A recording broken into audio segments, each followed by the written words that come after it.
I try to get the dragon to do an inspiring roar. And roar he does, letting out a blast of frost that streaks out across. The roar echoing louder than the thunder and lightning that comes down in front of the castle. And for a mere moment, you see Strahd, smile gone from his face. Tuxedo Ken! That's Tuxedo Ken.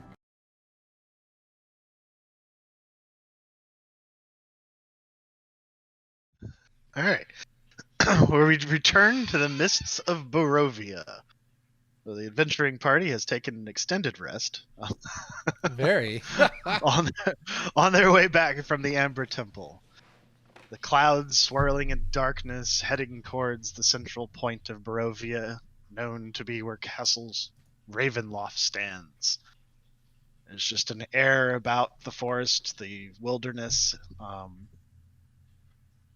Things seem to be very unsettled as you cart your prize from the Amber Temple, the gleaming white head of a dragon, the skull, back towards Engelhort.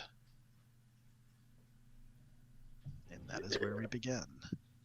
So you're like a day away from Engelhort at this point. You've been traveling. It is dawn, but the sky's so filled with dark swirling clouds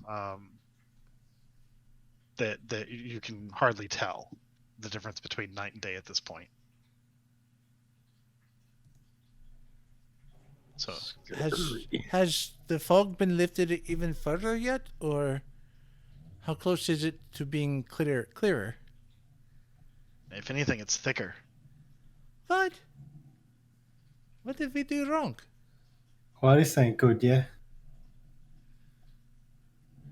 Can we tell which direction these clouds are coming from? They look to almost be like a whirlpool. They're kind of like swirling, but like being pulled towards the center of Barovia. Huh. I don't know about you lads, but I don't really want to hang about, yeah? I reckon we get this head thing back to that castle, yeah? Sounds good to me.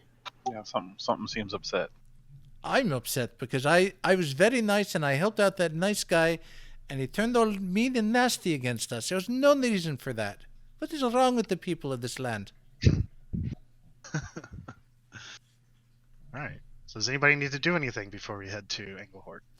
I go relieve myself behind some bushes real quick because it's been a long journey. But that's about it. From what I've recalled, looks like we've had a long rest since You've definitely had a long rest. Cool.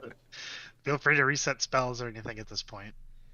Yeah, and usually with the spare spell slot, I create food and water so that we're not using up rations during the day.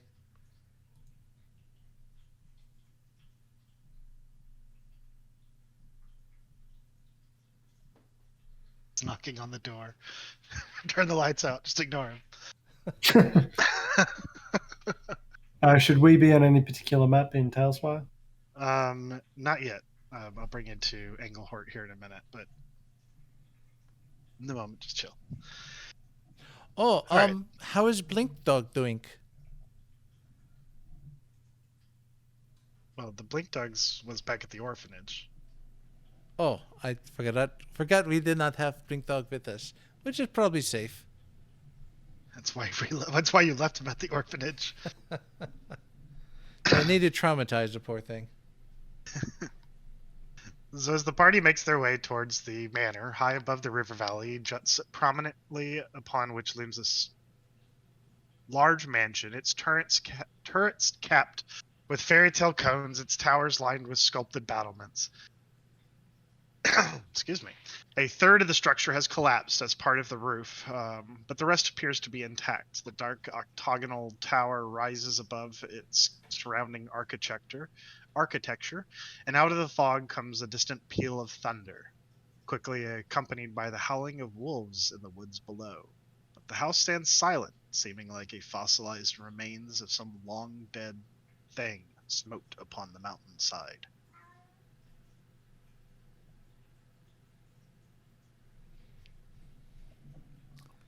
Well, this looks fun. Well, Well, I mean, you've been here before. Yes, it still looks fun. Our two I was friends. trying to get. Yeah, sorry. I was just asking if our two friends are still swole. There they are. Oh. So as you approach the manor, perched upon a 10-foot wide, 10-foot high cube of granite is a moss-covered statue of a dragon, its wings tucked close to its body as the statue looks east towards the mansion, its mouth agape. I remember this. It still had. Does it look like it's changed? Like, has anyone been by to repair anything? Or because I remember some of these things were old and falling apart. It does not. Oh, such a shame. So as you make your way through the the mansion, seeing the carcasses of the spiders, passing through the throne room where the remnants of a fallen foe stands. Someone carrying his sword now, taken up for a new cause. As you continue to make your way to the roof, to the large spire that rests upon the top of the building, the inside of it swirling with darkness, almost like something is holding back an eternal light. The remnants of what looks to be a massive skeletal remains of a dragon line the edges of the room. Yeah, we can go ahead and go to the Angerhort board. Is just checking. Mindlink still with us? Argo Hort? Yeah, Argoholt. Okay, never mind. It's really Angerholt, but Duncan can't spell. And you're actually on top of the roof, like right outside the spire. Fizzres Tartar. Fizzres starter. Yeah, that takes me back. Oh. Well, Jebar, are you ready? I think this is your task. Yeah, I'm ready.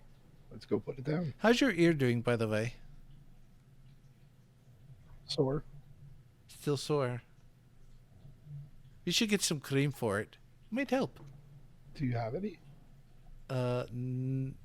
I could try to make some at some point, but not now. Oh, that would be swell. That would be swell. But yeah, whatever the party leads, I follow behind. I want to make sure my weight doesn't add to the instability of the roof. Yeah, The we've remaining got a roof key- looks quite stable. just steer clear of the hole, yeah?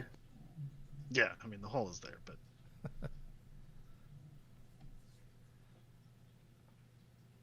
so Jebar,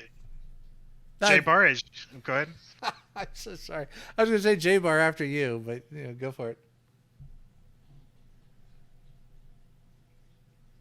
Still with us, Jebar? Sorry, what's up? This is your moment. I'm going to place it down. Alright, so as you enter the spire, you see the large central structure wrapped with this dark, evil-feeling energy that's like kind of binding this internal light from being able to be shown.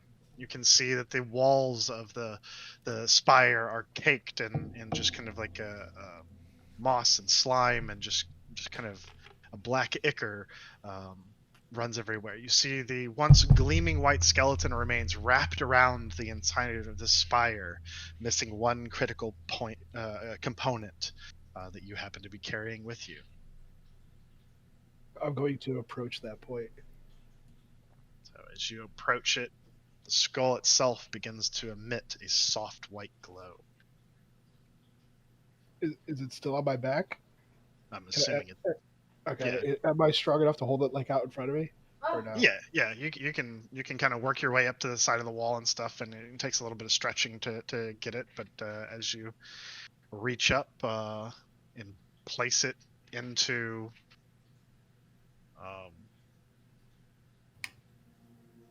as you reach up and place this gleaming artifact that is now emitting a soft white glow. You see little tendrils of that glow begin to spread through the other skeletal remains that wrap around this spire.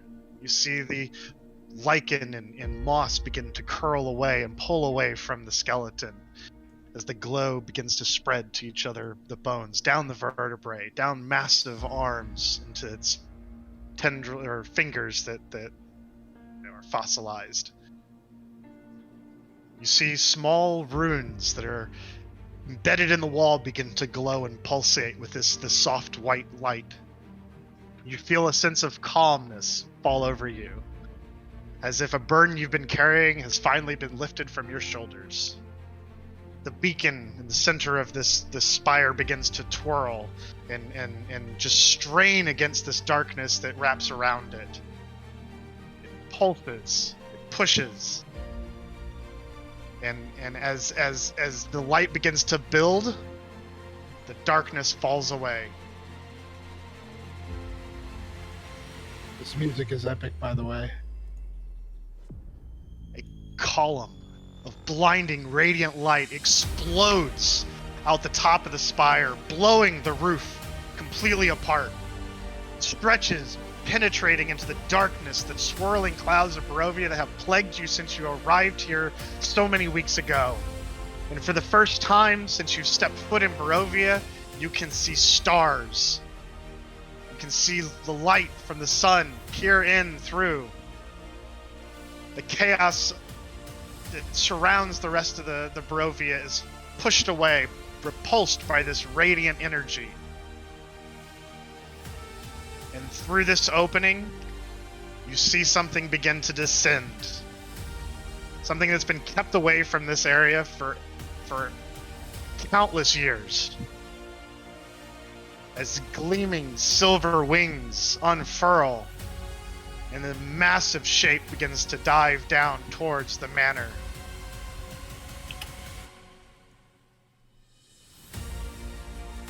You see the specter of a silver dragon begin to sweep in, blown back by its flapping of the wings as it perches on the side of the manor and lets out a roar, frost emitting from its jaws as its massive head turns towards the party.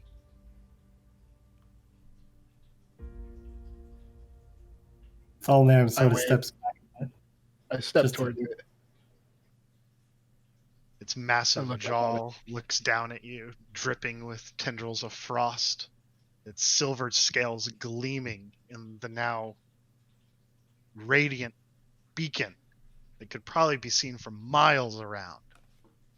And it looks down at you, dwarfed by its massive presence, and it says, "You have freed me. My spirit has been separated from my children and my order for years, eons. You have returned me to my form." I kneel before him. Thulnam does it. Alright, sorry, I'll let you. So Thulnam and Jebar, you're kneeling. I will also kneel down to this magnificent beast.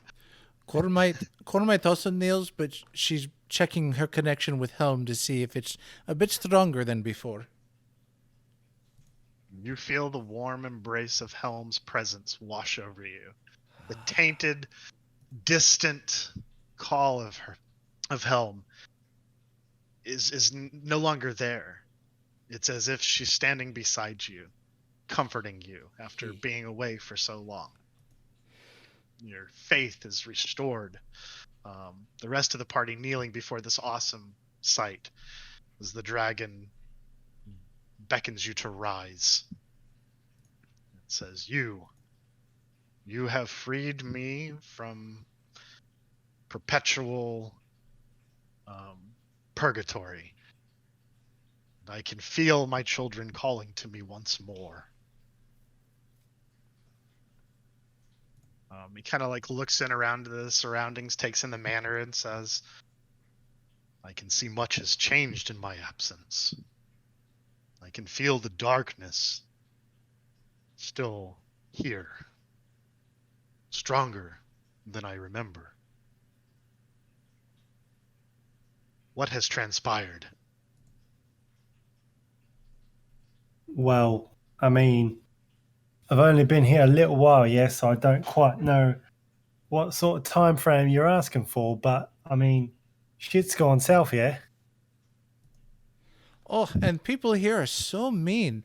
The guy down on the throne there tried to kill us. The guy who had your head tried to kill us. Everyone tried to kill us. It is quite a mess. Yeah, that's pretty accurate. I feel his presence still. Strahd has grown powerful in my absence. Yeah, we aim to fix that. But I also feel a familiar kindred spirit. 3 of them, to be precise.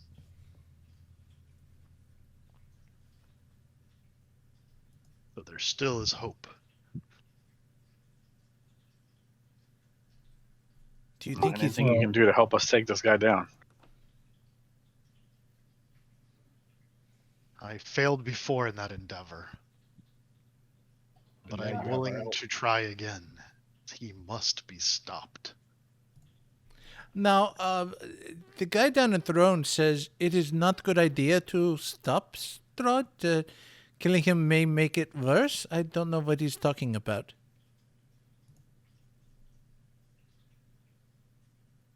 Struggling here to pull up a guy's name, and I can't. I just remember as a guy on the throne that almost total party killed us. Yeah. And I have a sword.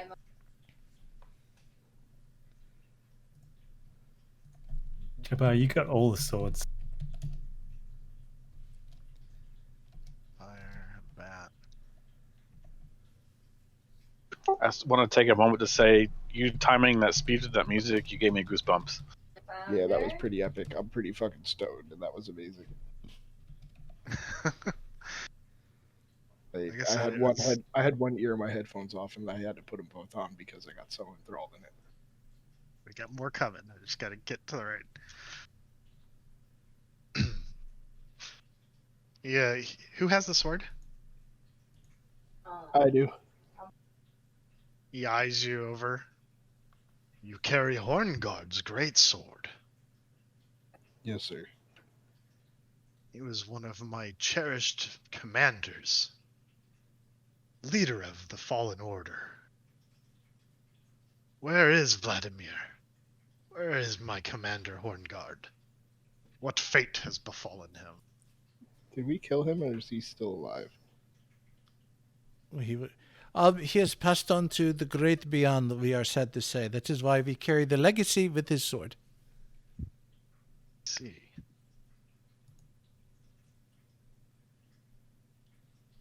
Well, then we have much work to do. But fear not. Vladimir could not have passed beyond, as the magics that trap those here in Barovia trap him as well. Where are his remains? In pieces in throne room right down there. Can you see? Is it still open? He kind of peers down he leans over and peers down the gaping hole in the roof. It's kind of a sadness to him that it just, my beautiful manor. They will pay for this. As he eyes the remnants of, We didn't do it. Vladimir. Says, retrieve his remains and bring them here. Vladimir will rise again. Yeah, right. He Thulnam hate- gets down and goes to grab the remains. Pretty sure that I'll go down and assist. As you try to pick up the shattered remnants from that critical hit. Yeah, pretty sure that dude's not gonna like me when he gets revived. Just saying. Didn't we try to resolve it peacefully? Something dark side. So you go down and you retrieve the remains, and it takes a little bit, but you're able to find the majority of the pieces and bring them up and lay them before Angerhort. I look up again and say, I didn't do it. Chuckles. So you see his eyes go silver for a second, and as a frigid blast of air swirls around the upper portion of the manor as he reaches out a massive claw and touches the remains. You see that white light, that radiant light that came off of the skeletal remains. You see it extend down from that claw into Vladimir's remains, and it begins to reconstitute into form. Slowly but steadily, Vladimir is pieced back together. The bones, the sinew, muscle begins to flow across it, followed by flesh. And soon, a rather handsome man that looks very much like one of the statues from down on the ground floor of the great hallway takes form. Then the dragon leans forth and blows air across his face. Vladimir takes the first breath in quite a long while. I cast Shield of Faith on myself. All right. Fear not. Vladimir appears to have been stricken with grief in my passing. And although he lost his way, he will remember his oath. They all will. Vladimir sits up, sees the dragon, and falls to his knees. You returned! You live! Angerholt says, in a way, yes, I do. But our task, our oath, is unfulfilled. We have work to do. And, is there anything the party would like to say or do at the moment? I'm gonna Hi, nudge, nice to see you again. Hope I'm you're gonna nudge doing okay. Jebar and maybe give him his sword back. Yeah, I'll give him the sword back. Hey, Vladimir Hornguard looks at you and says, no. You are now the commander of the Silver Order. You have brought back our beloved Angerholt. That sword is rightfully yours now. Oh man, thank you. Thank you. So, the dragon takes in kind of the swirling clouds and says, I fear that Strahd has grown quite powerful. And he's up to something. But confront him we will. You cannot go alone. You will need the aid of many others. We're gonna fight with a dragon. That would be very helpful. Thank you for this. What is the current state of Barovia? How is the citizenry holding up against this darkness? Well, not good, yeah. Not real good. They're coping a little We're better than when we first met them. We definitely didn't make things worse. I think they're better now than when we first met them. They're managing, but yeah, there's been hardships. Yes, little I'll probably happy infighting. to see you. Very likely, especially with change in sky.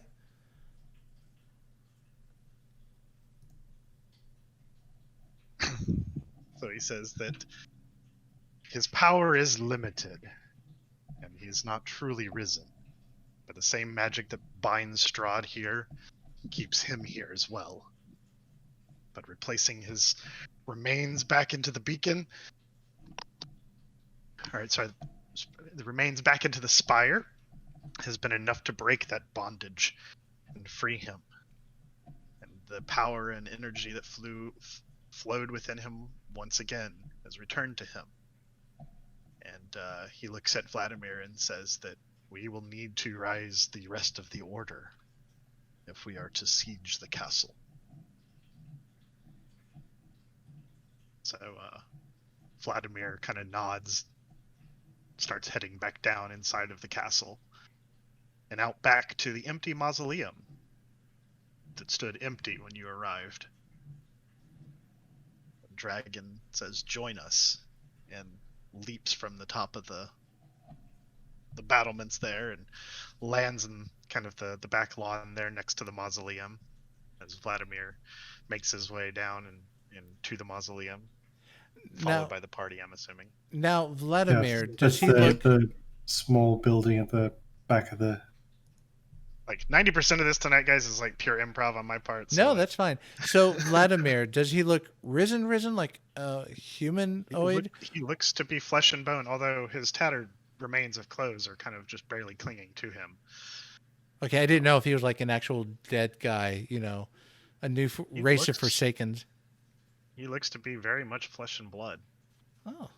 Some of his striking chiseled features are flanked by silver hair that flows down his back onto the middle of his shoulders. Okay, yeah, definitely following.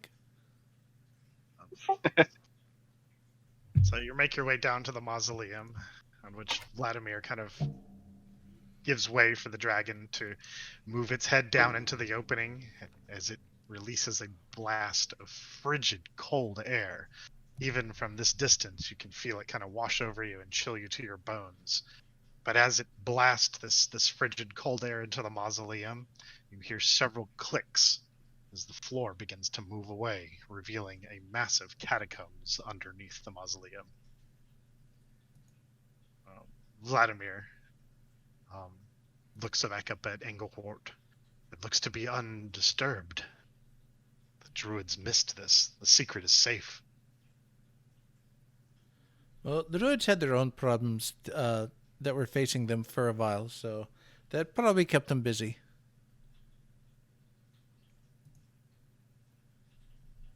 They lost their way without the presence of the Fanes, which I do feel their presence somewhere here in Barovia.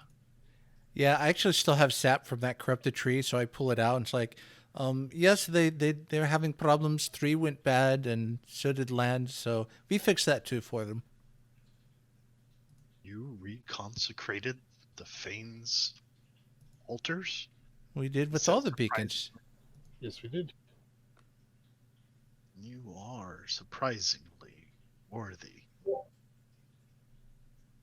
So he instructs Vladimir to go below and begin to remove the remains of the fallen order. Vladimir kind of goes down and one by one starts bringing up remains of different knights. Some of them still clad in armors, others missing it. But one by one, he starts to bring them out and lay them out. Wait, so this is my army? Because I'm technically the one commanding them? He's pulling bodies out, and he's already risen one. Jesus. This is getting cool. So one by one, first it's 10, 20, and before long, Vladimir's like, I wouldn't mind a hand here. I can start helping. So as the party moves down through the mausoleum into the catacombs, it stretches out for quite a ways into the darkness. Beyond just having stone placements where these remains have been kept for untold number of years, there's racks of armor, swords, tapestries, chests, just a plethora of different riches that are stored down here below the mausoleum, all of them bearing the markings of the Silver Order. The silver coin, the medallion that you carry with you, has been radiating cold since Engelhort arrives, and in the presence of the catacombs, you feel it distinctly through your backpack. But after quite a few hours and the party's help, you've amassed probably close to 150 different knights' remains laid out in the back lawn. For the most part, the catacombs now lay bare. Engelhort stretches his wings and lets out a blast of chilled, cold frost and begins to move, person by person, repeating the same steps that he did with Vladimir. and one by one, the knights of the Silver Order begin to rise. Didn't have music for this part, but I really should have. I don't think we have enough food to feed them all. I've never commanded this many people before. Is Neither there any have armor I. left? Well, there's a considerable amount of army, enough to probably outfit this group and then some. I think I'm gonna break them into groups, and every one of you is gonna get to have people under you. Maybe we should ask for permission to go shopping. Yeah, let's do that. Well, I do have piecemeal plate, so if I could get it, I mean, it's not going to change my armor class, but it'd be nicer to have a fresh, pristine plate than just kind of what was thrown together at a shop. So as Angerhort continues to move through each of these individual knights, soon you have quite a gathering here of knights. They all speak common, but a strange old dialect, kind of like if you were to run across somebody that spoke like Shakespearean Old English. Understandable, but with a certain flair to it. An odd dialect, if you will.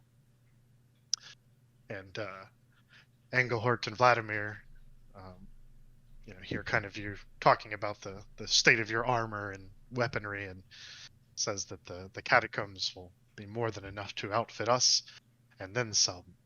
So go down, outfit yourself, as we will face some great challenges along the way to the castle. So, what are you looking for? Upgrades. Upgrade. Well, all I have is a medium armor chain shirt, and I can wear heavy armor. I don't know what I'm looking for though. There's full plate downstairs below. There's half plate. There's chainmail. There's any armor that you could potentially wish for. Leathers. All emblazoned with different, polished to a shine, all emblazoned with either a dragon head or a claw or the symbol of the Silver Order.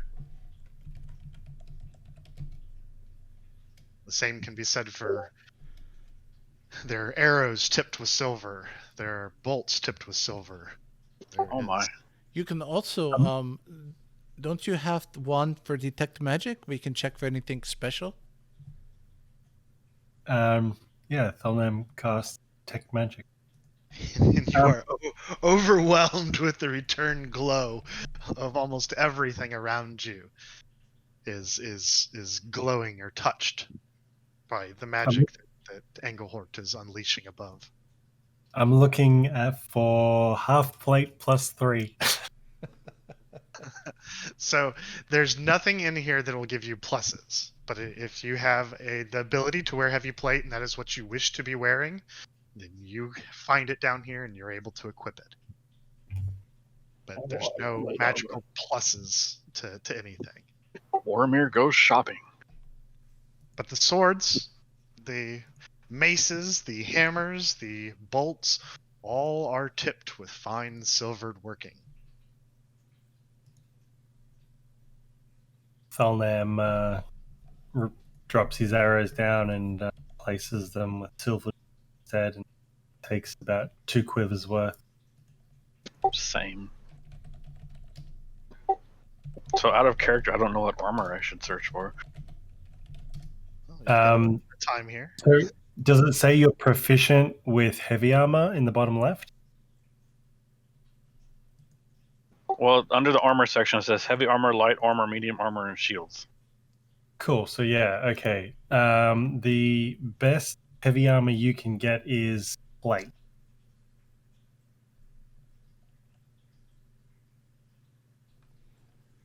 As long as you've got 15 strength. I have 13 strength. Then you cannot. The best you can wear is chainmail. Which requires a strength of 13.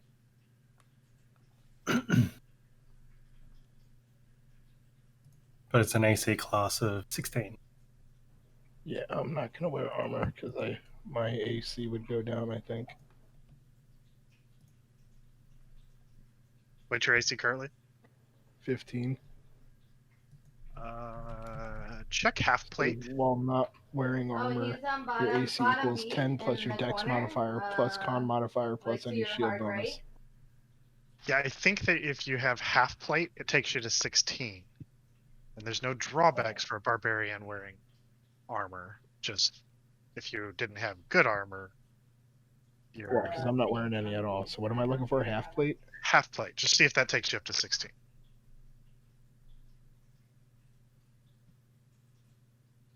Actually, yeah, it'd be better if you wore half plate Morumir, because that'll give you 15 plus your dex modifier up to a amount of 2, so that would actually put you at AC 17. Oh shit! If I equip half plate armor, Well, I added the My 18 chainmail and up it to brought me up to 18. 18. yeah, mine jumped to 18 as well. Okay, then. So yeah, I'm gonna do Matt, medium. come on, do it. I got an AC 18 now. Okay. So I'll let you have a few minutes here to equip yourselves accordingly. And Oh, half plate brings me up to 19. Yeah, half plate is definitely a little bit more.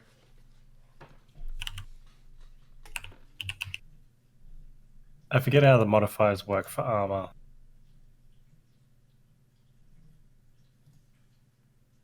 Well, they have their own base, so each one has like plate is armor class 18, shield adds 2 to that,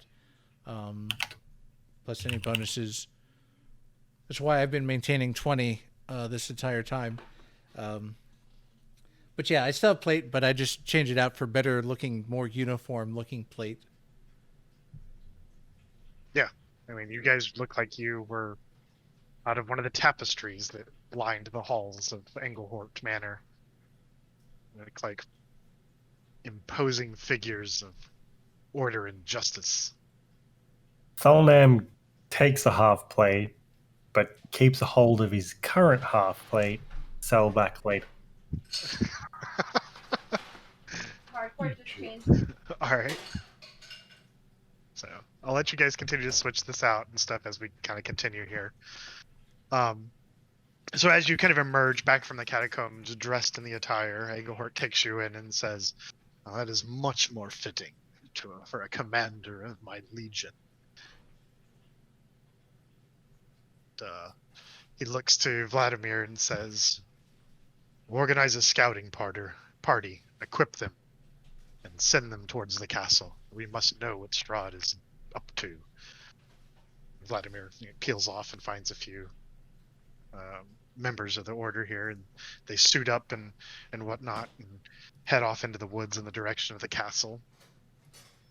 Not long after that, a few new faces walk out of the woods towards the light that is now Hi. streaking I love up. you. Can be seen from probably miles around from the inside of this valley. And you recognize the colorful patchwork of clothes that they're wearing. Yeah, you too. Pointed ears. And this appears to be some of party of 3 of the elves that were with the Visanti camp near Valaki. And I could speak Elvish. Oh, hello. I greet them in Elvish as well. Their jaws are kind of agape, looking up, seeing, at this point the sun is beginning to set, and the hole in the beacon is carving out is kind of like the sun is catching the inner walls of it. It's shining a bright, like, orange, sunsetty yellow and red, and that's kind of being cast down onto it. And they shield their eyes a little bit. It's an unfamiliar sight to them. Some of them probably never seeing the sun, and or not remembering what it felt or looked like as they emerge, their mouths agape. It's true. He has returned, as they take in the sight of the dragon, the order. Yes, we are all working together to help save the land. Yes, good thing. They look at each other, they look back at you. What can we do to help? I point to the commander. It's like, ask him. I point back at you. Like, I don't know what to do. Well, I mean, what brings you here? What is it you want to do? I mean, you came with curiosity. Beacon has been lit again and has not been lit since Strahd came to this valley. This is the last remnant of resistance. We saw the beacon and we came to investigate. And unless our eyes deceive us, we see hope. Well, You've seen this before then? The beacon was a beacon of hope for all of us as Strahd's forces swept through. They fought valiantly to the last man before Engelhort fell. Well, were you in that fight? Unfortunately, no. Many of us were in deep mourning, Strahd having killed most of our families. We are the last of our lines. I'm very sorry, and it is very sad. But if you have any knowledge of that battle, of Strahd's tactics, of his spells and magic, since we are going after him directly, any of that could help us. We will do what we can. And we will give our lives for a chance to have revenge and to put this evil to rest once and for all. Well, No. If you can fight, I mean, I don't see why not. Yeah, I mean, it seems like you guys think he's almighty, all powerful and stuff. I mean, I don't seem to think so. It seemed to walked over anything he's put in front of us. So I mean, if you want to, I mean, it might not be much of a sight once he goes down, but yeah, I mean, sure, why not? I feel But personally remember, attacked by that comment. but remember, you don't want to die for your people in your country. You want him to die for your people in your country. So think of that. They kind of nod. Indeed.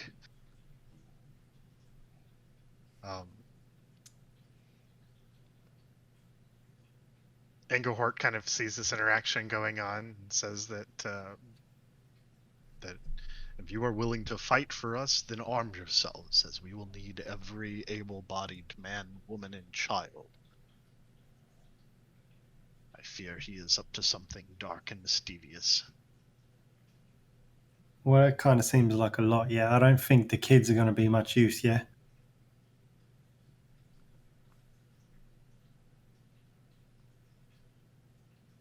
He just kind of shrugs, remembering.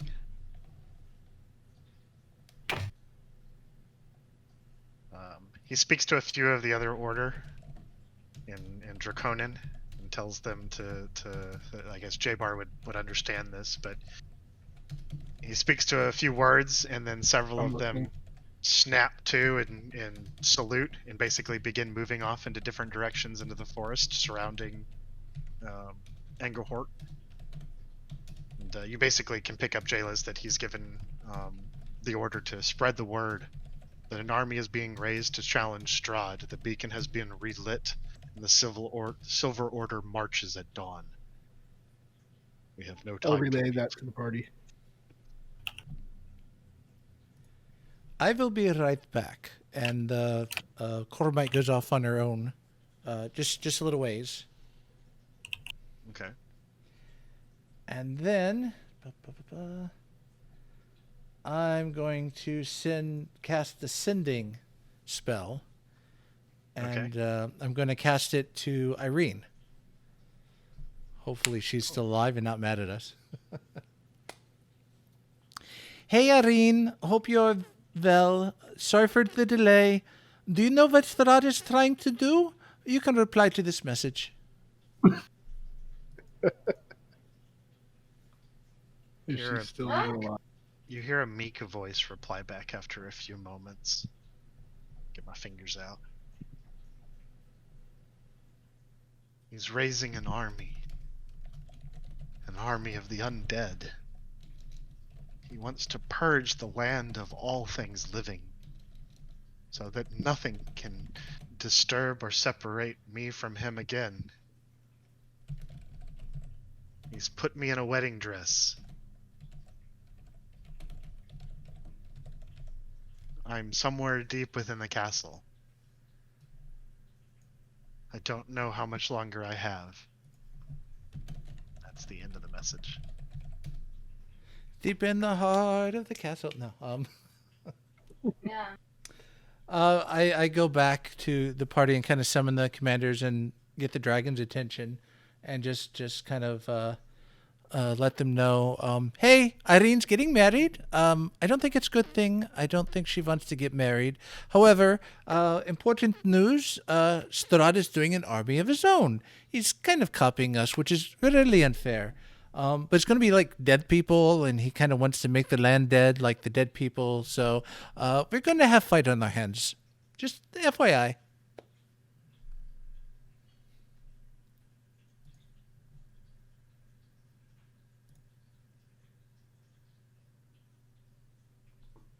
Response from the party.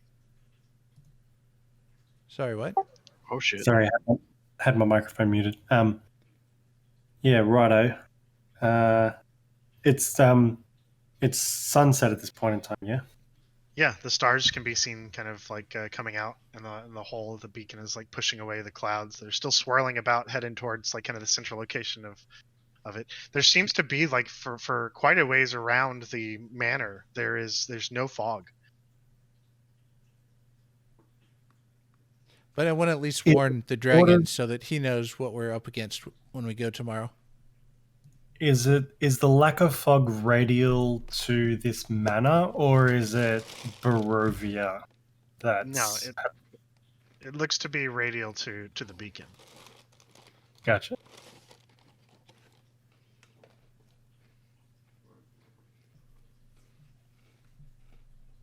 Right. Well, the star's out. I reckon might be time to get a good night's rest. Yeah, and we.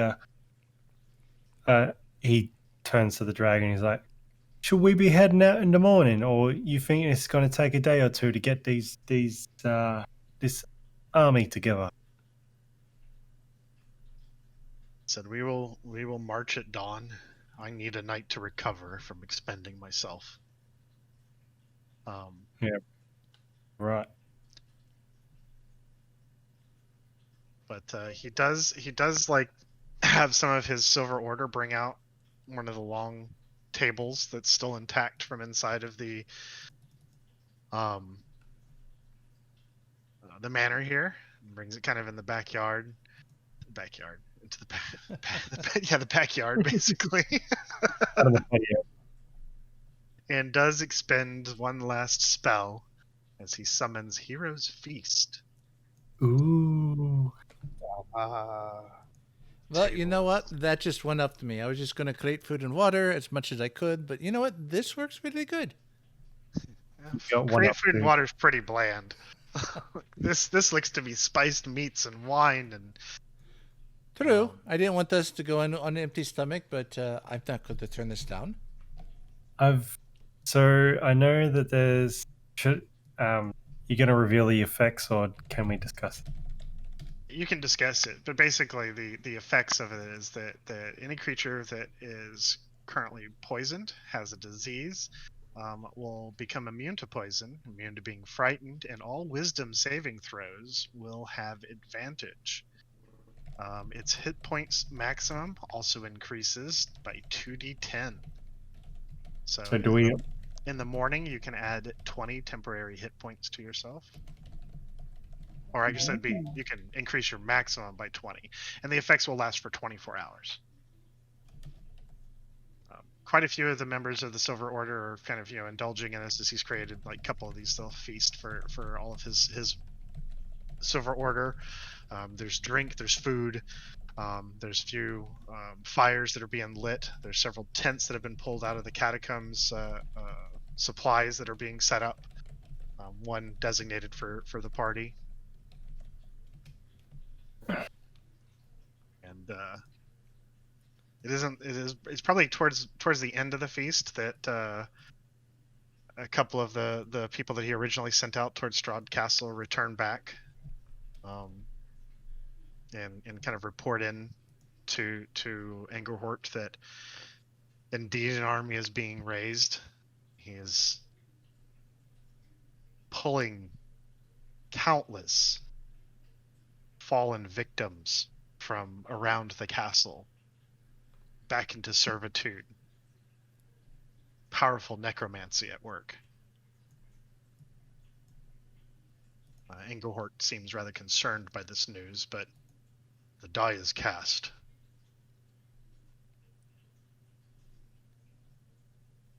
At the very least, if we could ensure that our party here can get within the castle walls, then our mission will have been a success.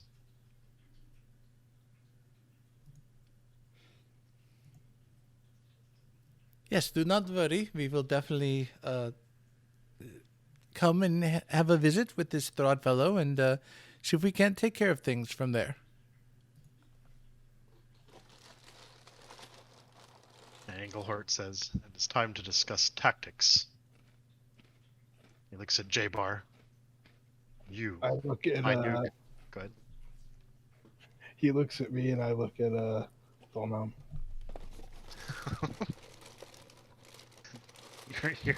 This is your deal, dude. I know, but You're the Dragonborn that was saddled with this quest. I know, but you know what they say: the sign of a great leader is the ability to delegate. Yeah, I don't think that's going to work in this situation. I know. I'll do it. But he looks to you and says, as a commander of my order, you will lead the phalanx of shock troops. You will lead the center line. All right.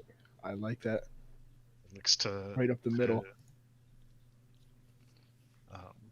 He looks to oh my god, I forgot your characters' names. Thulnam, Right. Morumir, Jebar, and Kormite. Kormite. So what happens when you run multiple campaigns. Kormite, he looks to you and says, as a defender of Helm, you will support our lines and from the rear, using your talents, clerical skills to fortify our lines and to keep the pressure on the enemy. He looks to Morumir and Thulnam. One of you will ride upon me to support us in this endeavor. Aww. Yeah, righto. Can I ride with my machine gun? Thulnam really wants to ride it, but he realizes that Morumir would be the better. Aw. Yeah, you are our ranged guy. And Thulnam, you, with your ranger ability, will protect our flanks. I have already sent my men out to summon the hounds. News of the fact that the huntress had her altar reconsecrated means the wolves are no longer under Strahd's command. They will be gathered and they will join us by dawn. So, side question, did my little Aegea spell on that guy work on trying to make peace with the wolves? Sorry, you have to be more specific. Oh, Lots happened.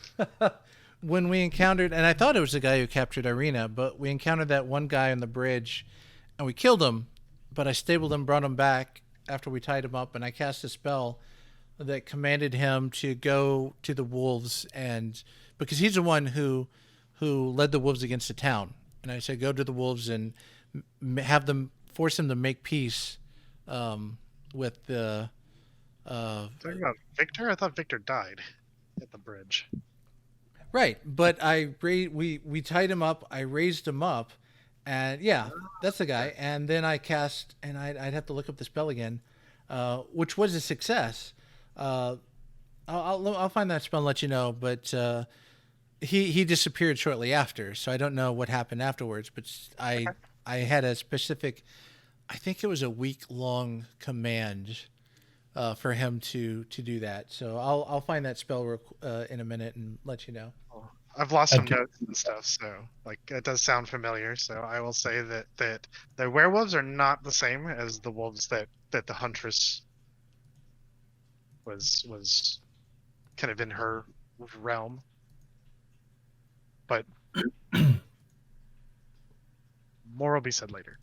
Okay, Gias, you place a magical command on a creature, forcing it to carry out some service for a duration of 30 days. If it doesn't, it takes 5d psychic damage each time it acts against it. So his job was to make peace with the werewolves, have them stop stealing children, attacking the town, possibly come as allies. But yeah, as long as that's within 30 days, that's what he's supposed to be doing. Yeah, that was only like 3 or 4 days ago. Okay. Like a week ago at most. I will make a note of that, and we'll see what happens. Sorry, lots passed, man. All good, man. I didn't remember that, that's for sure. Yeah, I was just stoked it succeeded, so all right. So you do hear some horns in the distance, though, being blown, and answered by calls of what it would sound like hounds and wolves. So we'll see what happens. But you have been placed in charge of the wolf riders, and JLez, you're going to be leading the shock troops, the heavily plated frontline soldiers, into battle. Yes. Morumir, you will be riding on the back of Angerhort.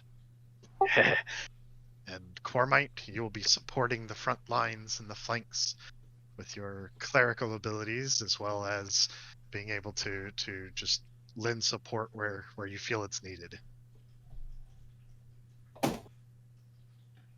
But And the ranger's up the flank? I'm sorry. And the ranger in the flank, was it? Yeah, you'll be working the flanks.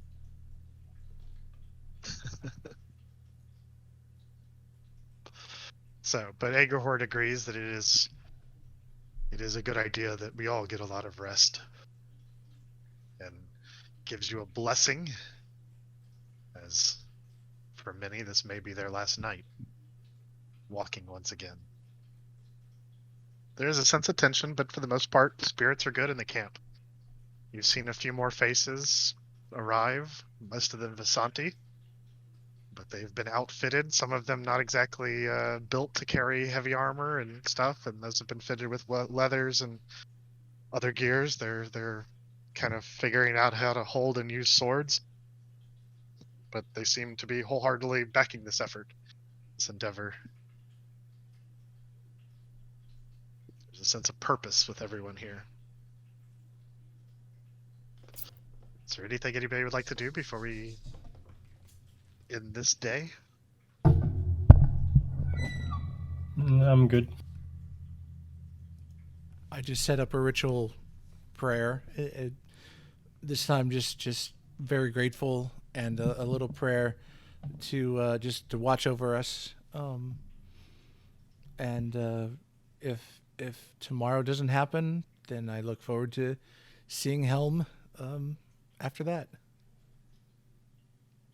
So as you find yourself deep in prayer, extending this out to her, you feel her presence. I'm with you. The old deity, the eternal sentry. You see in your mind's eye her wearing a full suit of armor, representing the weight of the responsibility. I'm sorry, it's him. Yes. His responsibility. My apologies. I thought Helm was a. Anyway. No, I am. Maybe that's what I'm flipping at. Anyway, Helm is with you. The heavy armor bearing the weight of his responsibility. Mostly known for his role of defender. But in this time, as you reach out, a comforting hand grasps your shoulders and says, I need you to be the enforcer now. Yes. Helm, guide me. Helm is with you. I'm gonna go around to all the party members and give everybody a big hug and tell everybody it was an honor fighting with you if we don't make it out of this. Likewise. If we get out of this, I will make you very special pastry. I have the ingredients for it, and I think you will love it. Jesus. Fucking dream powder. I think we're still carrying that around too. I still have that, Yeah, yeah. you are. Yeah. Okay. Well, we're going to take a quick 5-minute break, and then we will continue here. So everybody go Sounds get your good. drink or whatnot, and then we'll continue here momentarily. All right. So then, you all get a peaceful, restful night. You wake up invigorated, knowing that today is a monumentous day. Today has been the culmination of all the work that you've put into helping the citizenry of Barovia, to trying to find a way out of this, setting right things that have been set wrong. You awaken, you're overwhelmed with a sense of purpose. As you throw back the tent, find yourself preparing for battle.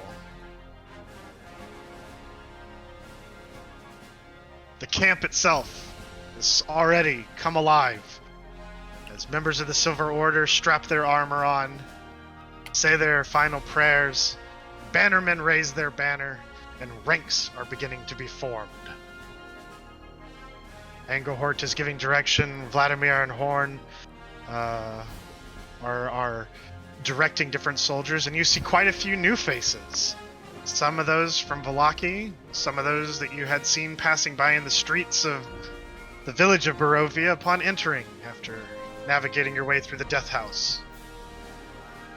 There's a buzz of excitement and purpose in the camp as everyone gears up and begins to form ranks. You see quite a few dire wolves, large in stature, gathered with various members of the Silver Order that are all wearing leathers and more maneuverable type armors, saddles being placed upon this. One prominent one seems to be made ready for one of the members of the party. The heavy plate-wearing shock troops are forming a rank in the front. As Jebar, you approach this group. I salute them. They all in unison salute you back by holding their sword up to their visor, snapping it back down. They've made place for you in the center of their rank. Bannermen to your right. A wagon has been procured. Looks like it may have come from the village of Vallaki. Several other medics and whatnot have taken position in it as they beckon you over Kormite. The force has been formed, and Angerhort kneels down and summons you over Morumir. I come over there. As you reach back and grab one of the spines running down the ridge of his back, pull yourself up, and you find yourself actually able to hold on and secure yourself with just using your legs. You actually seem quite secure in this. He lifts up, stretches his massive wings, looks to his proud Order of the Silver and says, "We can wait no longer. We faced Strahd before and failed. We will not fail again. Onward!" As he leaps into the air, begins to take flight. The shock troops look to you, Jebar, for their orders.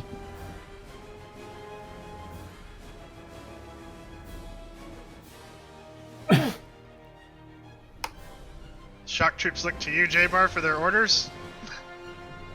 We go forward. So you lift the great sword, and in unison, the entire line begins to march forward, heading into the forest, into the woods, back into the mist of Barovia. Swirling clouds above, an ominous signal, but you're filled with purpose and pride as you lead this legion to face the Dark One.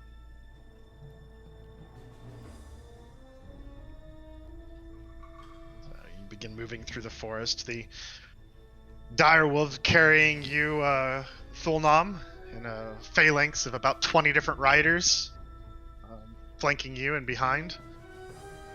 As you begin moving with the rest of the force. The wagon lurching forward, Kormite, bringing you and the other support staff behind the front lines as you make your way towards the castle.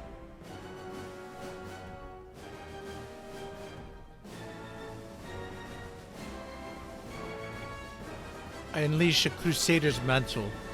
It's more for DPS, but the holy power radiates out, giving warmth and encouragement to those around me.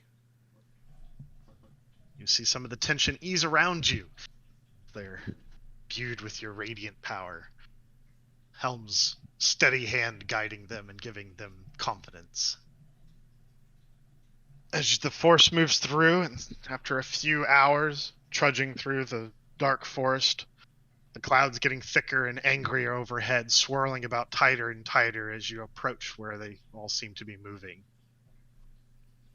You eventually come to a clearing laid bare, a wasteland of twisted dark trees. Thick, cold fog swirls around. Sporadic flashes of lightning lance and sweep from the clouds overhead as thunder shakes the ground. Drizzle begins to fall as you see torch flames fluttering in the distance. First just a few, and then many. You see, high above this wasteland, twisted trees, you see a large castle that has several spires that reach hundreds of feet in the air. Its walls impenetrable. A big drawbridge lays open at the mouth, and on the end of the drawbridge is a figure, one that you've seen implanted on coin, other items, ones that you've seen in your visions from consecrating the different Thane's temples, as it is Strahd himself, sitting on the back of a black horse, its hooves wreathed in flame. And before Strahd stands hundreds and hundreds of undead minions, all different sizes, all different patchwork of clothing rotting, some of them having worms and other things just kind of covering their body. As Strahd raises his hands as you kind of approach the clearing, and we're going to actually switch over to what did I call it? Battle Castle.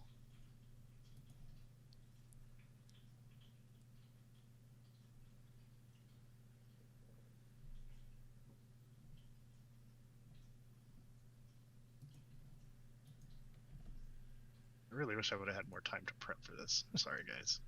No, it's It's all fine. good, man.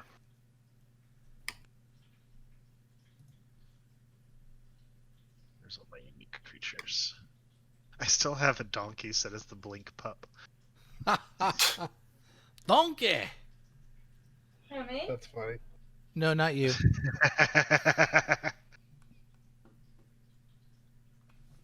Alright. Pup is playing with the kids right now, keeping those orphans happy. As he should be.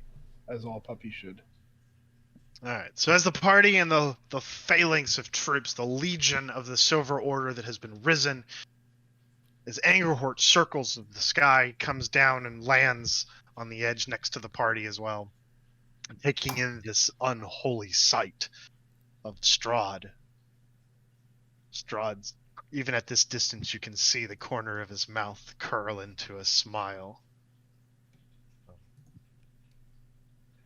Fumbling for things.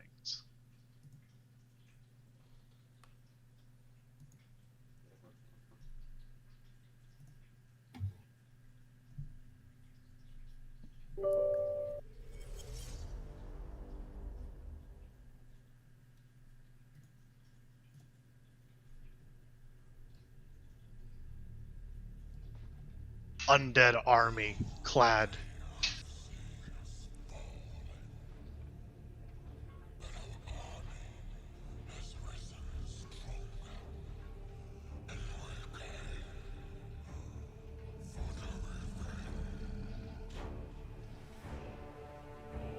He raises his arms, and up from the muck and the mire, even more undead begin pouring out of the ground.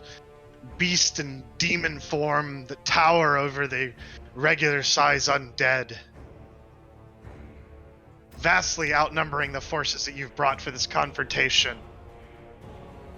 What confidence you may have had just a little while ago quickly fades as soldiers to your left and right begin to kind of shift one foot to the other, unease and look about. It's one thing to have a cause to fight and die for, it's another to go on just a pure suicide mission. Having experienced this dread and death before, the legion that you command begins to falter in their confidence. Even the mighty Angerholt is taken aback by the power that Strahd has brought upon this land.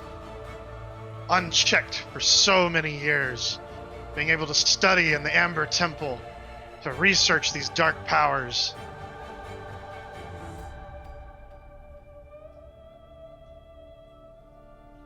What little bit of hope that you've had begins to fade. A smile looks down upon you as you hear a booming heartbeat somewhere deep in the castle.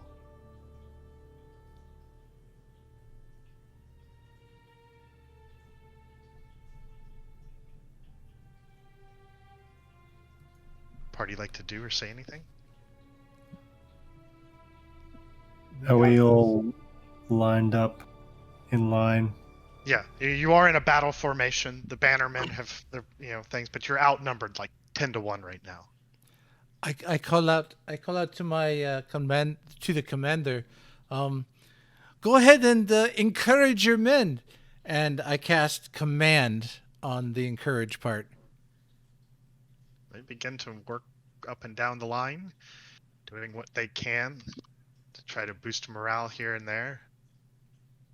I'm gonna activate my. Yeah, I was trying to get Jebar to start. Oh, you were casting it on Jebar. Yeah. Yeah, okay, that's fine. And I'm gonna activate my my dark ability as well, which is gonna give me the plus 2 more to strength. Your muscles ripple and strain against this shiny silver armor that you're wearing. Thulnam. No, that's all right. Never mind.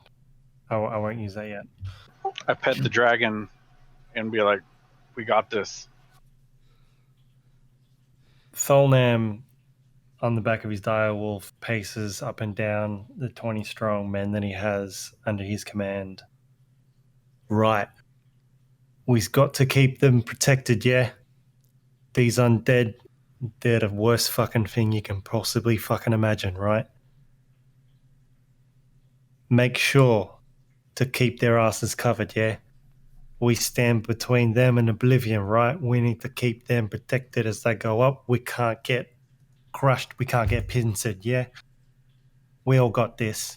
And he does a twirl hand glaive above his head and holds it strongly by his side. And then reaches up and says, "Ah!" The rest of your riders cheer out, and that begins to kind of ripple down the line as more people kind of join into the fervor and shout back at the undead army. You stand on this precipice, this final battle in front of you. You feel a calm come over you. And out of the tree line behind you, 3 familiar faces from the various temples across Barovia that you once helped step forward with their long flowing robes, bare feet, and various headdresses. As the Thanes of Barovia have returned in your hour of need, step forward. One of them puts her hand on Kormite's shoulder. I told you we would be here when you needed us. We stand with you in this final battle. Thank you very much. I make the troops behind me do a war cry. A war chant thing. They begin to cheer as well, as several other figures begin to emerge from the forest behind. Father Lucian, Father Donovich, the family from the winery that you helped, the old and the young. They're wearing tattered, piecemealed clothes, rusty swords and whatnot, but they have come, being summoned by the beacon and the riders that the Silver Order sent out. Casimir, Lydia Petrivia, even the Visanti with old Madame Eva emerge from the woods. Begin to take up positions up and down the line, increasing and strengthening your numbers. They may not be the most formidable, but they've brought hope back to your phalanx of troops. I try to get the dragon to do an inspiring roar. And roar he does, letting out a blast of frost that streaks out across. The roar echoing louder than the thunder and lightning that comes down in front of the castle. And for a mere moment, you see Strahd, smile gone from his face. For just a second, you think you see a touch of worry.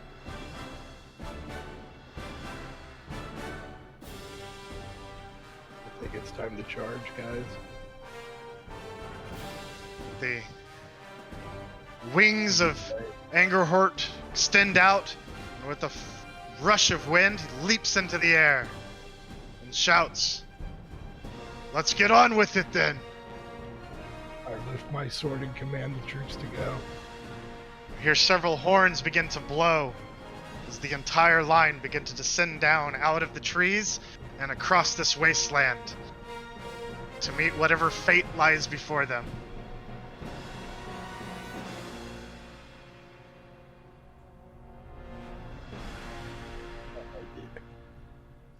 I hoist my bow up into the air and yell, "Let's fucking go!" Drums begin to beat, horns begin to blow, as the Legion moves forward to battle.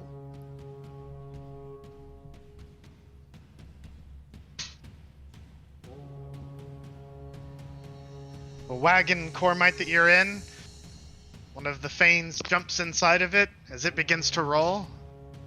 One of them joins the phalanx with Thulnam on her own direwolf, the Huntress.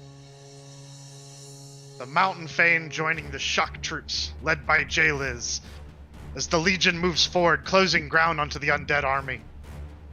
The undead army as one begins to move towards your forces, picking up speed, starting with a gentle kind of lumber. Is increased in speed, and now they're just full-on beeline towards you, tripping over themselves. Just this wave of undead rushing towards you. Jebar. Red weapon time. I'm sorry, what was that? Breath weapon time. As the forces begin to get closer and the distance becomes closer and closer, you ready your breath weapon. Before you do you order your troops to charge headlong or to form a shield wall? Quickly. Shield They're wall. almost upon you. Shield wall. So you raise your sword and give the order to form a shield wall as your Silver Knight shock troops link shields, kneel down, and form an impenetrable barrier as the undead horde slams into you, and you unleash your breath weapon. Roll straight damage.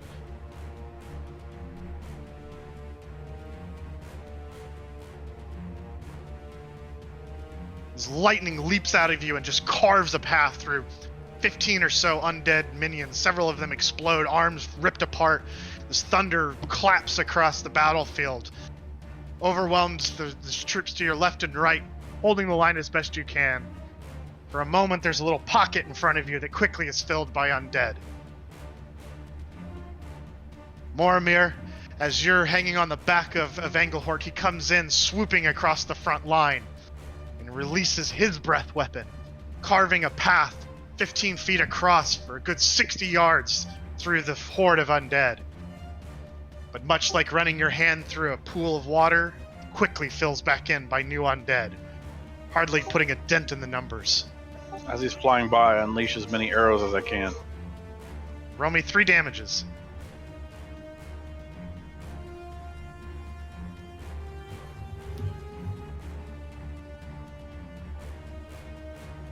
As you drop a few, Engelhort pulls back up, begins to take off, gaining altitude and coming around for another pass.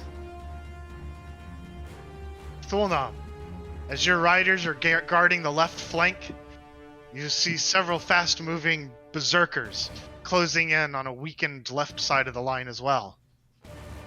What do you do? Yell out to the troops, and we get moving, and then I know there's a few archers, and we pull out our bows, and I cast Hail of Thorns. Nice. So that's where the ground erupts thorns, right? Or is it Area damage like a hail of arrows. So as this fast-moving berserker line moves in to try to take advantage of this weakened state as the shield wall kind of falters on that side, you just unleash arrows as your guys are streaking down off the hillside, towards the battle. And with you casting the Hail of Thorns, it actually breaks their momentum in charge, and they falter and are not able to be as effective when they slam into the side of the shield wall. Members of both sides now are just like fighting for dear life.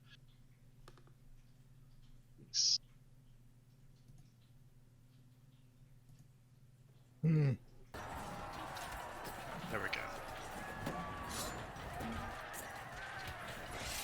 So Kormite, you see several members of the shield wall on the right side begin to kind of falter and lose their footing. I reach out. You're not alone. We have your back. And cast Mass Cure Wounds on the lot. Radiant energies leaps from your hand and begin to infuse those as they regain their footing and push against. But little progress is being made in this defensive position as it goes to Jebar to make the next move. He's holding the line some more, and we move over to Morumir. As you swirl around and begin to come back in for another attack run, you notice a large brute making its way through the undead horde towards the front line, straight for Jebar's position. At the same time, hold on. At the same time, you see a group of harpies, of dark harpies, begin to sweep down from the castle walls, looking to attack some of your exposed troops in the support line. What do you do? I'm going to shoot explosive arrows at the group of harpies. Okay. So like a flat cannon as Engelhort kind of comes in for another attack run. You pull off and start releasing these exploding arrows. Roll me to hit 3 times.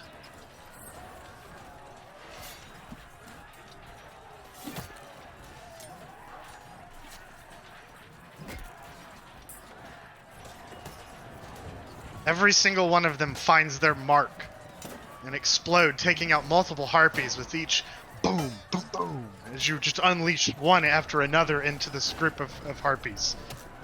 Engelhort, sensing the threat from above, turns his head to the side and blast frost into him, scattering the harpies and sending them back towards the castle walls. The large brute bearing down now on JLez's force is coming straight for him and his bannermen. Jebar, are you back? Yep, I'm here.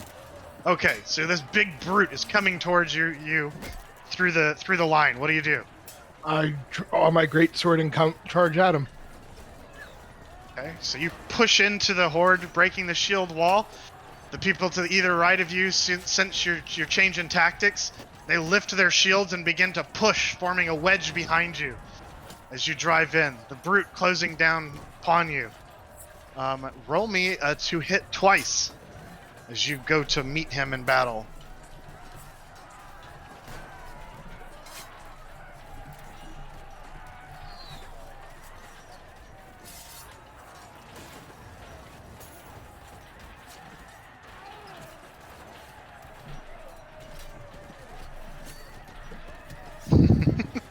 was working.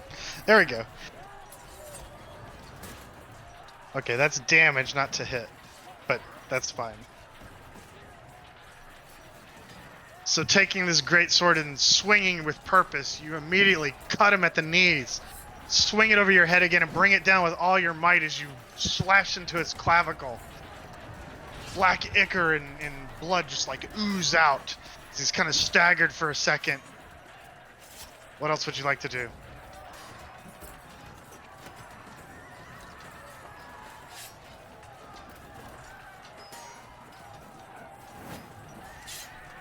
JLez. Thulnam. Oh, sorry. I have my push to talk on. I was talking the whole time. That's my fault. So now we can go. So what else would you like to do? You've now Nothing. slashed into this big brute.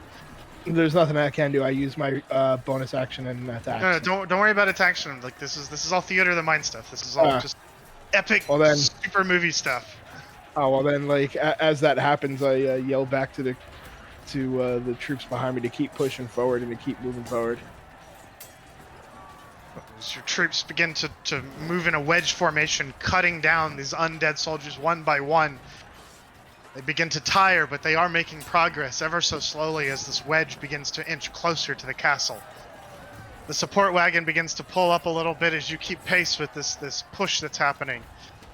Let me roll something. This is epic. Don't know what else to do.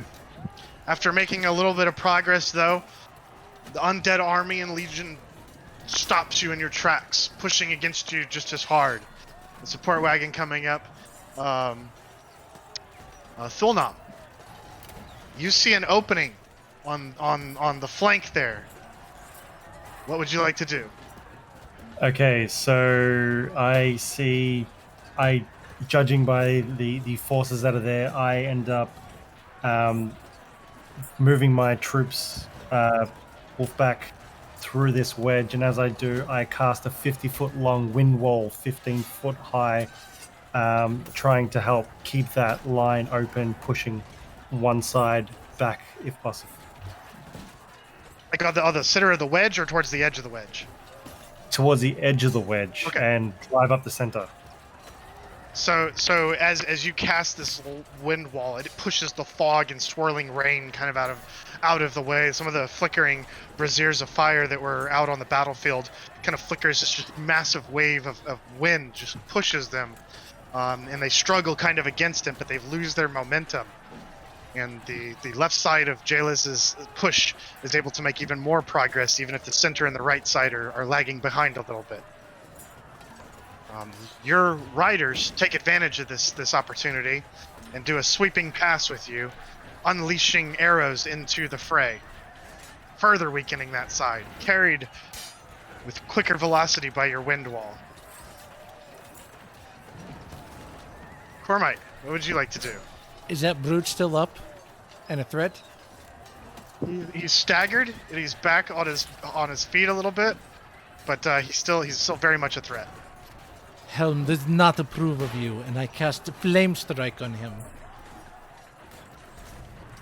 What exactly does Flame Strike do? So flame strike is a column of fire, 10-foot radius, 40-foot high, and on a hit it does 46 fire and 46 radiant.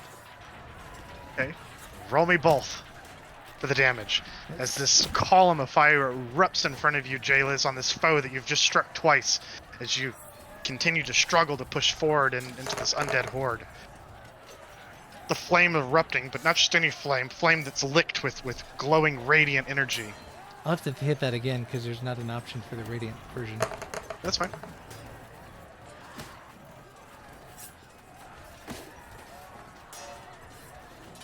So creatures to either side fall down, charred and burnt. The smell hitting your nostrils of just singed, rotted flesh. Morumir, as Angerhort turns back in, begins to make a run on the right side. What would you like to do?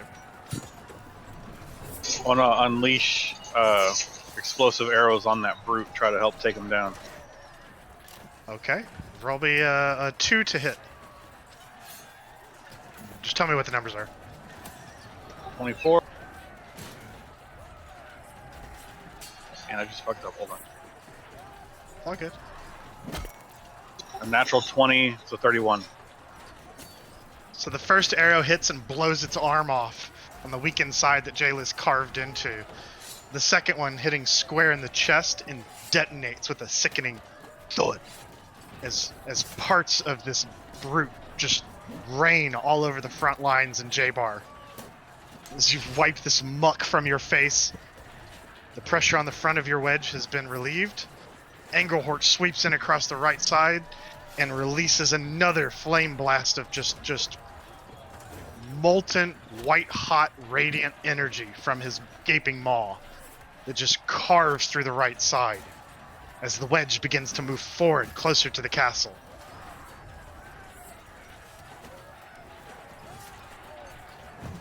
Jebar, your troops are following you in. What are you doing? What are you commanding? The wedge is moving. The wedge is moving closer to the castle. How far between us and the castle? You probably get 100 yards or so. Dense, like fully, like densely populated in between. I mean, yeah, it's like a sea of bodies and stuff, but the detonating on this brute has kind of carved a little bit of hole, which has allowed you to have some movement there. The flame blast from Angerhort has released the pressure on the right side, and the whole wedge is kind of moving forward again. How does the troopers look? I mean, they're taking a beating. There's quite a few of them that have fallen behind, but Kormite and some of the Fanes are throwing heals left and right, And I'm inspiring still out the troops. in front, right? Yeah, you're leading the charge in there. All right, I'm going to lead by example and continue to push forward. All right. Roll me a strength check.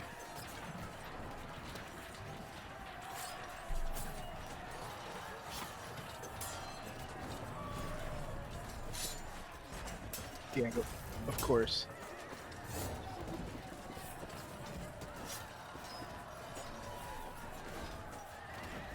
Unfortunately, you're having trouble making progress. Would he be raging at advantage?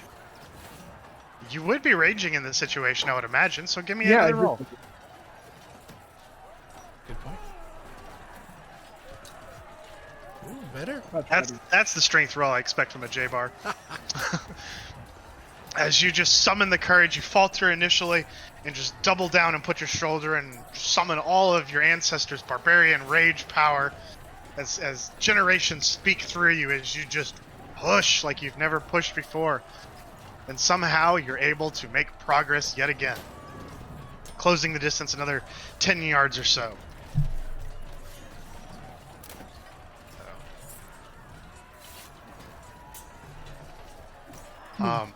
You want to keep pushing. Okay, so Thulnam, while this push is going on, even though the right side and the left side, with the wall on the left side, your wind wall is continuing to kind of push and weaken that side. But the right side where the blast just took place by Angelhort is quickly filled back in. And some now, as the wedge begins to make progress forward, begin to spill around the wedge. And you see several making a beeline for the support wagon.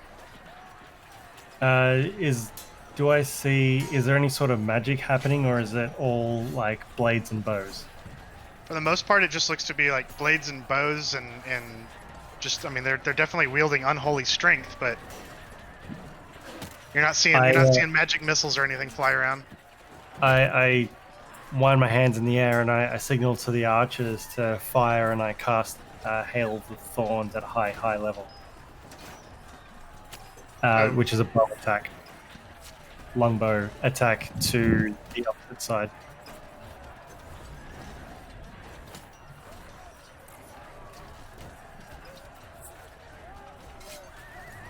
All right, so as you see these people like Kormite, you're like trying to support the troops as best you can, and you're throwing your spells and heals with the huntress, and you look up and see this like group of individuals just rushing towards you, nothing to stand between you and them, when the air above them just erupts with thorns just raining down on them, followed by arrows, and several drop down, but a few make it through.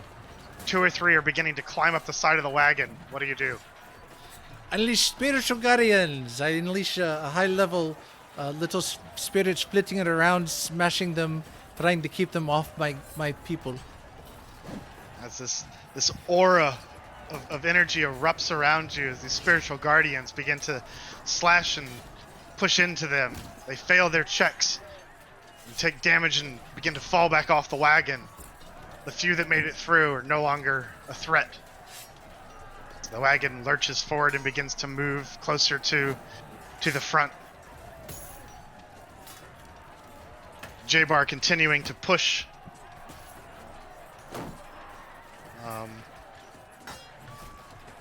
Morumir, as Engelhort turns and begins to make another sweeping attack as his maw opens up to unleash, 3 harpies, unbeknownst to your perception, sweep down and grab hold of his left wing and begin to rip and tear at the silver leather. He howls in pain. What do you do? I unleash as many arrows as I can at them. But not explosive because I don't want to hurt the dragon. Good call. Roll me 3 to hits. 19. 29. And 27. Is it really even possible for you to roll below a 15? I got plus 11, so not really. roll bad. So you pick them off, but you can see that there's like long strips in the wing as Engelhort roars in anger and pain. He's doing his best to keep his altitude, but he's slowly beginning to lose it. He's kind of spinning down towards the wagon as best he can. I yell out to Kormite for any kind of healing help. I don't have anything on me to help mend him. Kormite, you see this kind of unfolding above you, and then like 3 harpy bodies like fall with like arrows, like landing near the wagon. You look up and you see this Engelhort kind of losing a gaping slash in his wing. I call to my companions, incoming, focus fire. Not really firing, but we all reach up our hands and focus our healing energies on the dragon with the focus to try to renew him.